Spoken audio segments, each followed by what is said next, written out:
Bonjour à tous, nous sommes un groupe d'étudiants en ingénieur qui a réalisé dans le cadre de son cours d'électronique un projet basé sur la carte Arduino Uno. Le projet consiste en la régulation de niveau et de température de l'eau dans un aquarium. En effet, dans le cadre de l'aquariophilie, garder des conditions de température et de niveau stables est très important pour la vie des poissons. Donc nous allons vous présenter notre maquette. Ici, pour représenter l'aquarium, nous avons pris un bidon avec un bouchon robinet sur lequel on a raccordé l'évacuation. Nous avons ici une électrovanne, le bac de récupération des eaux. Alors dans l'aquarium, pour mesurer le niveau d'eau, un capteur ultrason. Nous avons au fond à droite une PT100 pour mesurer la température, à gauche la résistance chauffante, et au fond c'est le refoulement de la pompe. Alors après nous avons une petite pompe qu'on a récupérée d'un pompe à essuie-glace. Alors ici nous avons la réserve d'eau, donc où vient l'admission de la pompe.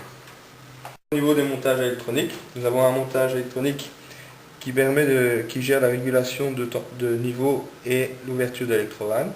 Nous avons ici le montage qui gère la régulation de la résistance, donc la régulation thermique. Et nous avons ici la carte Arduino. Alors ici nous avons un bornier. Ce bornier est alimenté par différents transfos qu'on a récupérés sur des ordinateurs ou autres. Donc voilà, en ce qui concerne la régulation de niveau et de température, on introduit les consignes via une interface Visual Basic. Donc on a ici le numéro de port, donc au niveau du port série Arduino, spécifier le numéro de port, on a une zone de texte. Ensuite, en dessous, la zone de texte où on va pouvoir encoder les consignes de température puis de niveau, avec ici à chaque fois un bouton envoyer pour envoyer les différentes consignes. La zone de texte qui se trouve juste en dessous est la zone qui représente le moniteur série. On va pouvoir lire en fait les différentes données qu'on va retrouver, qu'on va écrire dans le moniteur série. Ici le bouton au milieu c'est pour rafraîchir le moniteur série et on a un petit bouton quitter lorsqu'on aura fini de coder les différentes consignes.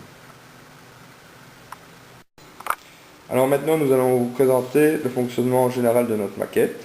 Alors on est d'abord sur l'interface. On va introduire le numéro de port, série, puis ensuite les consignes de température et de niveau. On va les envoyer. Et puis en dessous nous capturons les différentes mesures faites par le capteur ultrason et la PT100. Donc maintenant, pendant que la maquette fonctionne et que l'aquarium se remplit, je vais vous expliquer un peu le fonctionnement des diverses régulations. Donc tout d'abord, la régulation de niveau, la mesure du capteur est comparée à la consigne et rentre dans une fonction PID qui va nous renvoyer une commande. Et cette commande sera appliquée sur la pompe sous forme de tension. La pompe ira plus ou moins vite en fonction de la tension qui lui sera appliquée et donc aura un débit plus ou moins important. Au niveau de la température, la résistance chauffante ne s'active pas tant qu'il n'y a pas un niveau d'eau dans l'aquarium minimum, ce afin de ne pas chauffer pour rien. Une fois qu'un niveau minimum est atteint, la résistance chauffante va s'activer pour qu'on atteigne la consigne.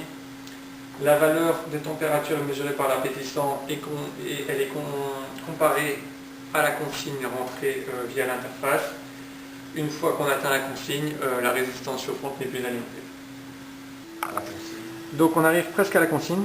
On peut entendre que la pompe fonctionne à plein régime. Et on se rapproche tout simplement de la consigne. Et là notamment on vient d'entendre que la pompe débite un petit peu moins, tout simplement parce que l'effet PID lisse la commande de la pompe vers la fin.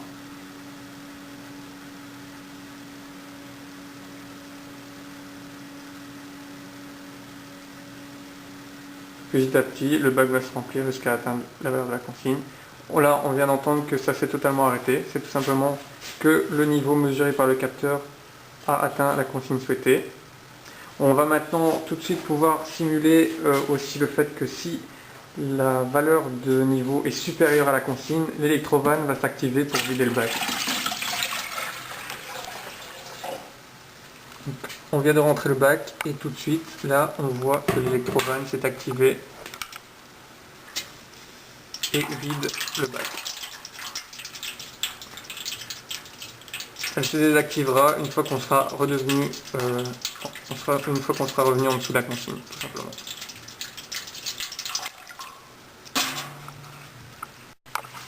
Donc mon collègue Dorian est en train de rajouter de l'eau dans l'aquarium pour qu'on dépasse la consigne et afin que l'électrovanne s'active. On vient d'entendre un bruit, l'électrovanne s'est ouverte pour vider le surplus d'eau. Et dans quelques instants, une fois que le niveau sera rétabli dans l'aquarium, elle devra se couper. Cette électrovanne peut aussi s'activer lorsqu'il y a une hausse de température par rapport à la consigne. Et donc on devrait prochainement observer la fermeture de l'électrovanne suite au rétablissement, dans ce cas-ci, du niveau dans l'aquarium. Et voilà, exactement à ce moment-là, l'électrovanne vient de se couper. Donc voilà, nous avons pris de l'eau chaude dans un seau qui est à 42 degrés, 43. On va la rajouter dans l'aquarium.